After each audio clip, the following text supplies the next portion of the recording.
नमस्कार. मी भाऊ तोरसेकर. तुम्ही बघत आहात प्रतिपक्ष. मित्रांनो, हळूहळू करत अर्ज मागे घेण्याची मुदत संपलेली आहे आणि आता जवळजवळ 36 तास उलटून गेलेले आहेत. मी बोलतोय ती तारीख 6 आहे. अमेरिकेच्या राष्ट्राध्यक्ष निवडणुकीची मतमोजणी आता चालू आहे ज्यावेळेला मी बोलतोय. आणि या पार्श्वभूमीवर विधानसभा निवडणुकीत जे काही अर्ज प्रत्येक मतदारसंघात शिल्लक आहेत, त्या मतदारसंघात कोण कोण कोणाविरुद्ध लढतोय आणि एकूण उमेदवार किती आहेत याचं चित्र स्पष्ट झालेलं आहे.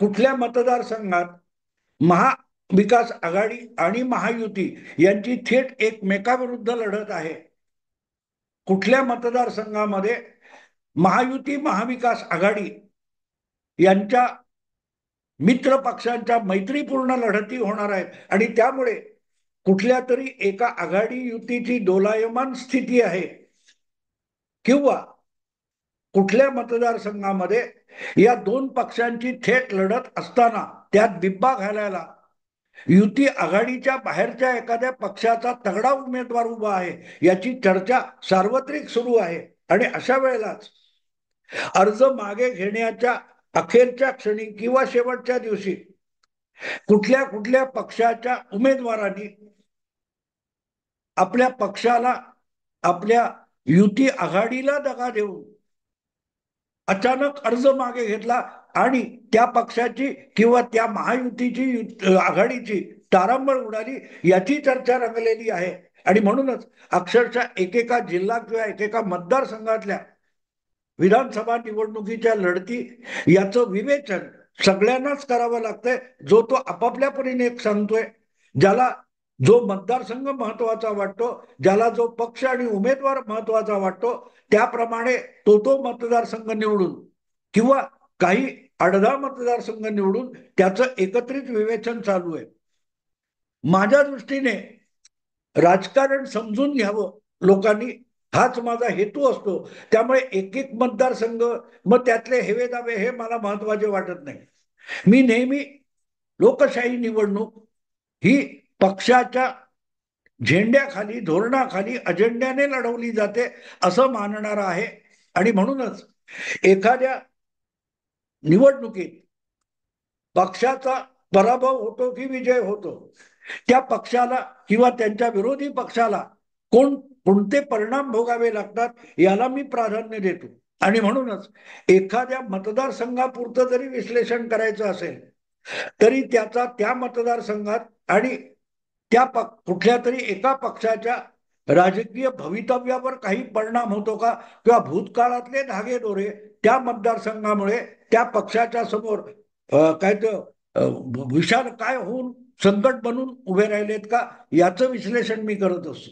आणि म्हणून सध्या महाराष्ट्रामध्ये ज्या डझनभर विधानसभा क्षेत्राबद्दल वादाचा विषय झालेला आहे, असा माहीम दादर, जिथे मनसेचा उमेदवार राज ठाकरेंचे सुपुत्र वादाचा विषय झाले, तो मी घेतला.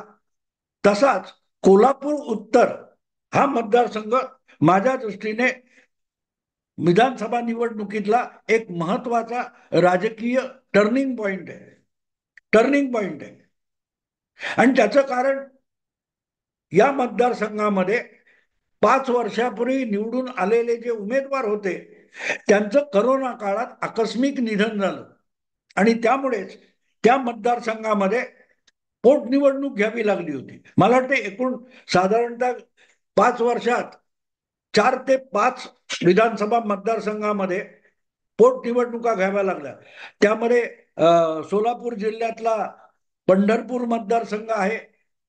भारत भालके हे राष्ट्रवादीचे आमदार, त्यांचा कोरोनामुळे मृत्यू झाला होता, तिथे पोटनिवडणूक घ्यावी लागली. नांदेड जिल्ह्यामध्ये देगलूर बिलोली या मतदारसंघामध्ये स्थानिक आमदारांचा मृत्यू झाला जे काँग्रेस पक्षाचे होते.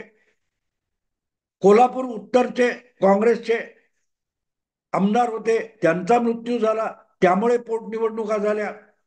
त्यानंतर पुणे जिल्ह्यातल्या कसबा या पुणे शहरातला मतदारसंघ आणि मला वाटते चिंचवडचा मतदारसंघ, या दोन ठिकाणी कर्करोगासारख्या भयंकर आजारामुळे या दोन्ही ठिकाणचे भाजपचे आमदार मृत्युमुखी पडले. आणि अशा कदाचित एखाद दुसरा आणखी नसेल, मला आता आठवत नाही, पण या 5 पोटनिवडणुका झालेल्या मला आठवतात. आणखी सॉरी, मुंबईतला अंधेरी पूर्व रमेश लटके शिवसेनेचे आमदार होते, त्यांचं निधन झालं होतं. आणि अशा 6 पोटनिवडणुका माझ्या चटकन लक्षात येण्यासारख्या आहेत. आणि त्या पोटनिवडणुका महाराष्ट्राच्या युती आणि आघाडी या राजकारणात गाजलेले. त्यापैकी अंधेरी पूर्वची निवडणूक तुम्हाला माहिती आहे, त्या निवडणुकीमुळे शिवसेनेला पहिल्यांदा नावासकट आपल्या निवडणूक चिन्हाला गमावण्याची पाळी आली. कारण निवडणूक आयोगाने त्यावर कुठलाही निर्णय देण्यापूर्वी 2 गटांना 2 नावं दिली होती. बाळासाहेबांची शिवसेना आणि शिवसेना उद्धव बाळासाहेब ठाकरे अशी जी शिवसेनेला 2 नावं मिळाली, किंवा शिंदेना ढाल तलवार आणि उद्धव ठाकरेंना पेटलेली मशाल हे जे चिन्ह मिळालं, त्याचं कारण अंधेरी पूर्वची निवडणूक होती. त्या निवडणुकीत जर आमने सामने लढायची वेळ आली तर म्हणून निवडणूक आयोगाने तात्पुरती ही चिन्ह दिली होती, पण त्याचा वापर एकनाथ शिंदे यांनी केलाच नाही, कारण त्यांनी ती पोटनिवडणूक अंधेरी पूर्वची लढवलेली नव्हती. पण त्या चिन्हावर सगळ्यात पहिल्यांदा निवडून येण्याचं श्रेय हे ऋतुजा लटके या उबाठा शिवसेनेच्या आमदाराला मिळालं, ज्या आता पण उमेदवार आहेत. त्यामुळे ती पोटनिवडणूक. तशीच उत्तर कोल्हापूर ही महत्वाची निवडणूक आहे. ती एका विधानसभा 288 पैकी एक विधानसभा आहे. पण ती महत्वाची कशासाठी आहे, तर उद्धव ठाकरे यांच्या मुख्यमंत्री पदाच्या हव्यासापायी त्यांनी आपल्या पक्षाचं कसं वाटोळं केलं, त्या वाटोळ्याचं सबूत म्हणून, पुरावा म्हणून या निवडणुकीची, पोटनिवडणुकीची इतिहासात नोंद होणार आहे. इतिहासात नोंद होणार आहे. आणि ती एकच नाही, नांदेड मधली देगलूर बिलोली ही जी पोटनिवडणूक होती, ती सुद्धा उद्धव ठाकरे यांनी आपल्या हव्यासापायी, सत्ता लालसेपायी पक्षाचं कसं वाटोळं केलं याचा इतिहास लिहिला जाईल, त्यात नोंदली जाणारी निवडणूक आहे. आणि म्हणूनच या क्षणी मला असं वाटतं की कोल्हापूर उत्तर हा पुन्हा एकदा या ऐतिहासिक घडामोडीमधला महत्वाचा टप्पा आहे. कोल्हापूर उत्तरच्या पोटनिवडणुकीपूर्वी नांदेडची देगलूर बिलोली निवडणूक झाली होती आणि तिथे 2दा आमदार झालेले सुभाष साबणे नावाचे शिवसेनेचे नेते होते. त्यांना ती निवडणूक परत लढवायची होती, कारण तिथे त्यांना पराभूत करणारा काँग्रेसचा आमदार गेल्या निवडणुकीतला मरण पावला होता. आणि त्यामुळे परत एकदा निवडणूक लढवून आपल्याला आमदार व्हायचंय ही इच्छा त्यांनी व्यक्त केली होती. पण उद्धव ठाकरे मुख्यमंत्री होते आणि त्यांनी आपल्याच पक्षाच्या इच्छुकाला साफ नकार देताना शिवसेनेची बदललेली भूमिका त्यात जाहीर केली, आपल्याला मुख्यमंत्री पद टिकवायचं आहे, त्यामुळे एक आमदारकी एक विधानसभा क्षेत्र महत्वाचं नाही. आणि म्हणून सुभाष साबणे यांना पोटनिवडणूक लढवण्याची जी इच्छा होती त्याला उद्धव ठाकरे यांनी नकार दिला. त्यांना सांगितलं, तुमच्या आमदारकीपेक्षा माझं मुख्यमंत्रीपद महत्वाचं आहे आणि आपल्याला मुख्यमंत्रीपद टिकवायचं आहे. आणि म्हणून तुम्ही लढवायचं नाही, आपली शिवसेनेची मतं ही काँग्रेसच्या नव्या उमेदवाराला देऊन टाकायची, तीच भूमिका. आणि त्यामुळे मग सुभाष साबणे हे उठून भाजपत गेले आणि भाजपतून सुभाष साबणे शिवसैनिक लढला, पराभूत झाला. पण उद्धव ठाकरे यांनी तो मतदारसंघ गमावला. कशासाठी गमावला? आपल्या मुख्यमंत्री पदाला टिकवण्यासाठी. योगायोग असा की त्यानंतर अल्पावधीतच कोल्हापूर उत्तर ही निवडणूक आली, कारण तिथे सुद्धा शिवसेनेचे राजेश क्षीरसागर यांना पराभूत करून काँग्रेसचे पाटील म्हणून आमदार निवडून आले होते, त्यांचा कोरोनाने बळी घेतला. आणि मग करायचं काय हा प्रश्न होता. काय करणार तुम्ही? करून करून तुम्ही करणार काय हा प्रश्न असतो मित्रांनो. उद्धव ठाकरे यांची भूमिका कायम होती. राजेश क्षीरसागरच नव्हे, कोल्हापूर उत्तर मधले शिवसेनेचे सगळे कार्यकर्त्यांनी एकत्र आले आणि त्यांनी घोषित केलं की नाही, आम्हाला ही जागा लढवायचीच आहे, आम्हाला ही जागा लढवायचीच आहे. आणि त्यामुळे उद्धव ठाकरे मुख्यमंत्री यांनी घाई गर्दीने राजेश क्षीरसागर यांना मुंबईत बोलावून घेतलं आणि परत त्यांना पटवून दिलं की तुमची आमदारकी किंवा शिवसेनेचा बाले किल्ला असलेला एक मतदारसंघ हा दुय्यम आहे, त्यापेक्षाही उद्धव ठाकरे यांचं मुख्यमंत्री पद टिकवणं हा प्राधान्याचा विषय आहे. आणि म्हणूनच राजेश क्षीरसागर यांनी ही निवडणूक लढवू नये, आपण तिथे आपली मतं काँग्रेसच्या पारड्यात टाकायची आणि काँग्रेस विजयी करायची. म्हणजे ज्या काँग्रेसच्या बाले किल्ल्याला फोडून हा मतदारसंघ शिवसेनेत आणला गेला होता, जिथून राजेश क्षीरसागर हे दोनदा आमदार होऊ शकले, अशा मतदारसंघावर सुद्धा उद्धव ठाकरे यांनी आपल्या मुख्यमंत्री पदासाठी पाणी सोडलं. म्हणून तो ऐतिहासिक मतदारसंघ होतो मित्रांनो. एक नेता आपल्या स्वार्थासाठी पक्षाचं कसं नुकसान करतो, सामान्य कार्यकर्त्यांनी ढोर मेहनत करून एक आपलं प्रभाव क्षेत्र निर्माण करायचं आणि नेत्याने आपल्या व्यक्तिगत स्वार्थासाठी, सत्ता लालसेसाठी कार्यकर्त्यांची ती सगळी मेहनत मातीमोल करून टाकायची, ही जी प्रक्रिया आहे ती म्हणूनच मी ऐतिहासिक मानतो. जेव्हा 50, 40, 30 वर्षानंतर अशा राजकारणाचा अभ्यास केला जाईल आणि त्याच्या परिणामांची मीमांसा केली जाईल, तेव्हा म्हणूनच देगलूर बिलोली किंवा कोल्हापूर उत्तर या क्षेत्राला महत्व आहे. आणि गंमत बघा मित्रांनो, कसबा किंवा चिंचवड इथे दोन्ही काँग्रेसनी आपसात जागा वाटून घेतल्या, पण दोन पैकी एक जागा सुद्धा उद्धव ठाकरे यांच्या शिवसेनेला द्यायला साफ नकार दिला. असो, मुद्दा असेल की त्यामुळे कोल्हापूर उत्तर ही जागा शिवसेनेला गमवावी लागली.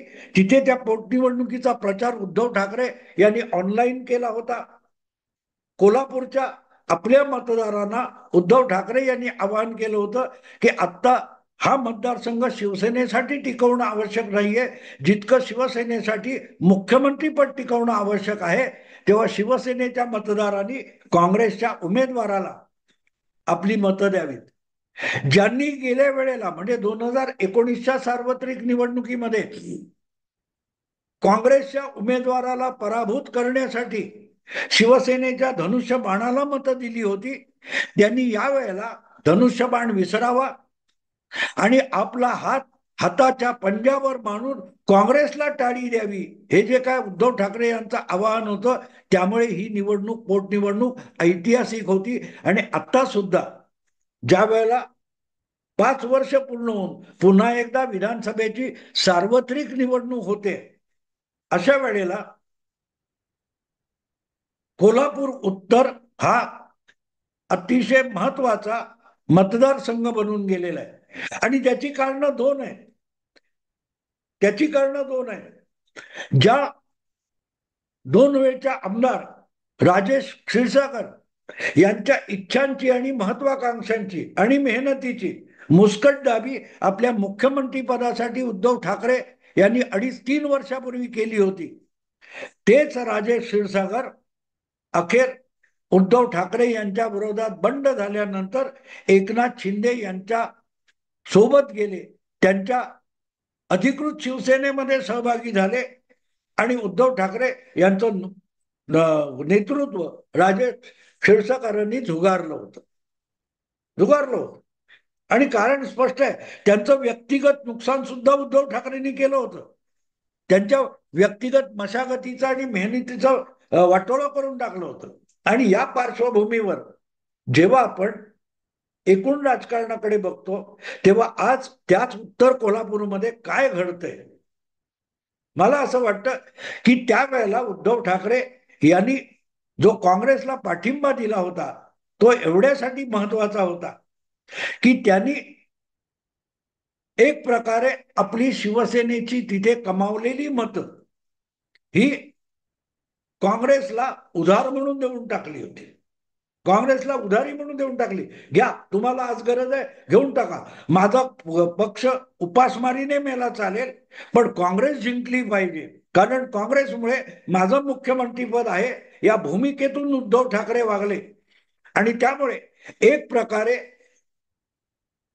कोल्हापूर उत्तरच्या विधानसभा पोटनिवडणुकीमध्ये काँग्रेसचा उमेदवार निवडून आला, भाजपचा उमेदवार तिथे पराभूत झाला, पण भाजपने त्यापूर्वी फारशी ती निवडणूक लढवलेली नव्हती. अशा वेळेला भाजपला मिळालेली पोटनिवडणुकीत पराभूत होतानाची मतं ही मूलतः शिवसेनेचीच होती, राजेश क्षीरसागरांचीच होती. पण बिचारे क्षीरसागर ती निवडणूक आपल्या नेत्याच्या मुख्यमंत्रीपदासाठी लढवू शकले नाहीत, त्या लढाईला मुकले होते. आता गंमत अशी झाली आहे की तिथे पोटनिवडणुकीमध्ये ज्या मृत आमदाराच्या विधवा पत्नी जयश्री पाटील निवडून आलेल्या होत्या, त्यांना काँग्रेसकडून पुन्हा उमेदवारी मिळाली नाही आणि मिळणारही नव्हती. म्हणूनच जयश्री पाटील यांनी सरळ काँग्रेस पक्षाला रामराम ठोकला आणि त्या खऱ्या खुऱ्या शिवसेनेमध्ये राजेश क्षीरसागर ज्याचं नेतृत्व करतात कोल्हापूरमध्ये, त्या शिवसेनेमध्ये एकनाथ शिंदे यांच्या धनुष्य बाणवाल्या शिवसेनेमध्ये जयश्री पाटील येऊन दाखल झाल्या. आणि गंमत बघा मित्रांनो, की त्यांना आमदार व्हायचं असतं तर एकनाथ शिंदेकडे आपण सिटिंग आमदार आहोत म्हणून त्या सीटची मागणी करू शकल्या असत्या, पण त्यांनी ती मागणी केली नाही. त्या काँग्रेसमधून एकनाथ शिंदेच्या शिवसेनेत आल्या, पण त्यांना तिथूनही उमेदवारी मिळाली नव्हती. कदाचित उमेदवारीची अपेक्षा सुद्धा त्यांना नव्हती, कारण लोकसभा निवडणुकीत हा विधानसभा मतदारसंघ ज्या कोल्हापूर शहरामध्ये येतो त्यामध्ये काँग्रेसचा उमेदवार जिंकला होता आणि त्या उमेदवाराचं नाव शाहू महाराज आहे, जे गेल्या लोकसभा निवडणुकीत काँग्रेस उमेदवार म्हणून लढले आणि जिंकून आले. त्या शाहू महाराजांनी उद्धव ठाकरे यांनी शिवसेनेकडून जी उधारी काँग्रेसला दिली होती ती परत करायचं ठरवलं असावं. आणि म्हणूनच असेल की ती जागा जयश्री पाटील यांना मिळाली नाही.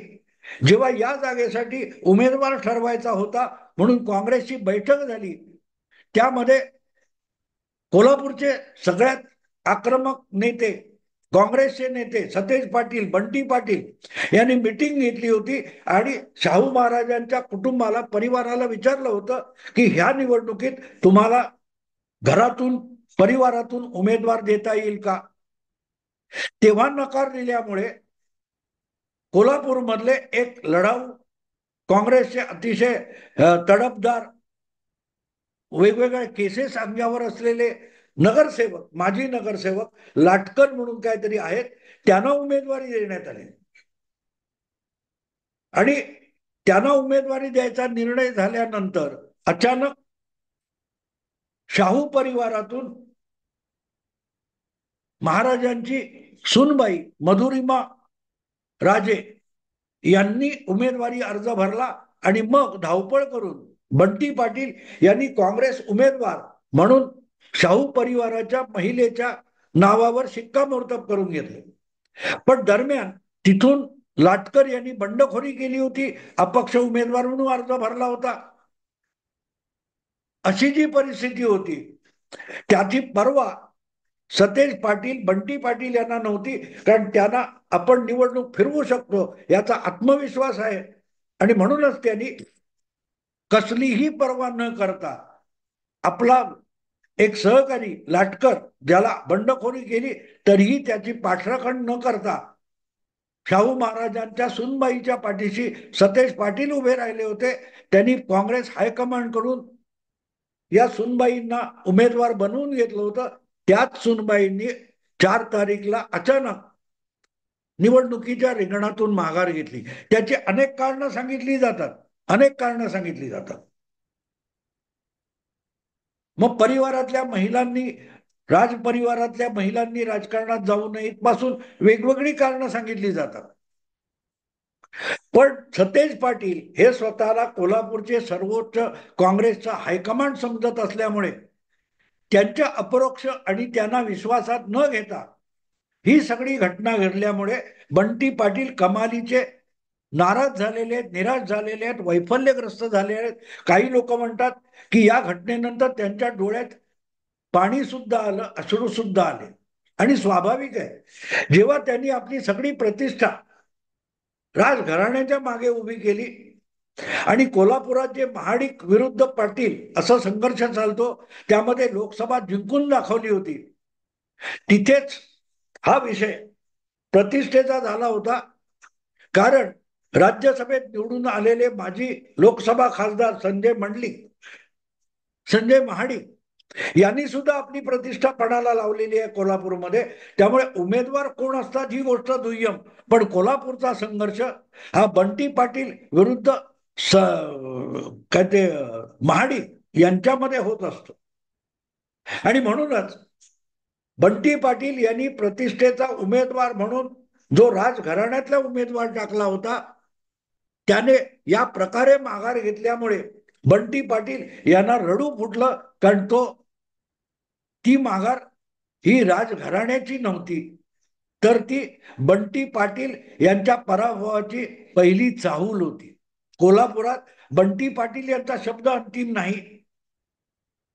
त्यांच्या सूचनेवर राजघराणं चालतं असं नाही, त्यांना अंधारात ठेवून सुद्धा शाहू घराणं राजघराणं चालतं याची ती चाहूल होती. आणि म्हणून बंटी पाटील रडकुंडीला आले असतील तर स्वाभाविक आहे. पण एक गोष्ट बंटी पाटील विसरतात, अनेक विश्लेषक विसरतात, की शाहू महाराजांनी आपल्या सुनेला स्वतः निवडणूक कार्यालयात जाऊन माघार घ्यायला लावली, त्या अर्जावर सही करायला लावली आणि उमेदवारी मागे घेण्यात आली. आणि त्यामुळे उत्तर कोल्हापूरच्या निवडणुकीतून हाताचा पंजान हे जे चिन्ह आहे हेच गायब झालं. आणि म्हणून मी त्याला परतफेड म्हणतो. उद्धव ठाकरे यांच्या मुख्यमंत्री पदाच्या हव्यासापायी कोल्हापूर उत्तर या निवडणुकीमध्ये पोटनिवडणुकीत धनुष्यबाण हे चिन्ह गायब झालं होतं. कारण उद्धव ठाकरेंना आपलं मुख्यमंत्री पद टिकवायचं होतं आणि त्यामुळे कोल्हापूर काय सगळ्या राजकारणातून शिवसेना आणि धनुष्यबाण गायब झालं तरी पर्वा नव्हती. म्हणूनच त्यांनी पोटनिवडणुकीत 3 वर्षापूर्वी धनुष्यबाण गायब करून टाकला होता आणि हाताच्या पंजाला प्राधान्य दिलं होतं. हे काँग्रेसच्या डोकावर शिवसेनेने दिलेलं कर्ज होतं. त्या कर्जाची परतफेड काँग्रेसने करणं आवश्यक होतं. आणि जर काँग्रेस करत नसेल तर काँग्रेसचा खासदार म्हणून शाहू महाराजांनी त्या कर्जाची एक प्रकारे परतफेड केली. उत्तर कोल्हापूर या विधानसभा मतदारसंघामध्ये अशी परिस्थिती निर्माण केली की या विधानसभा निवडणुकीत जे मतदान कोल्हापूर उत्तरमध्ये होणार आहे तिथे काँग्रेसचा हाताचा पंजा मतदाराला दिसणार सुद्धा नाही. कारण उमेदवारी अर्ज भरायच्या शेवटच्या दिवशी तुम्ही उमेदवारी अर्ज मागे घेतलाय आणि त्यामुळे काँग्रेसच्या अधिकृत उमेदवाराने अर्ज मागे घेतलाय. साहजिकच त्यानंतर उरलेल्या बंडखोर अपक्षामधून लाटकर किंवा जो कोणी उमेदवार बंटी पाटील यांनी काँग्रेसचा म्हणून फायनल केलाय, त्याला हाताचा पंजा हे चिन्ह मिळू शकलेलं नाही.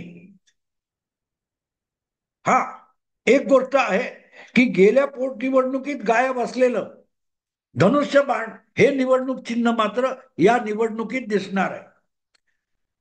मुद्दा इतकाच आहे की ज्या काँग्रेससाठी उद्धव ठाकरेंनी कोल्हापूर उत्तरच्या पोटनिवडणुकीत धनुष्यबाण हे स्वपक्षाचं निवडणूक चिन्ह आणि नाव गायब करून टाकलं होतं, ती अधिकृत शिवसेना 4 अक्षरी शब्द आणि धनुष्यबाण यंदाच्या कोल्हापूर उत्तर विधानसभा निवडणुकीत मतदारांना दिसणार आहे.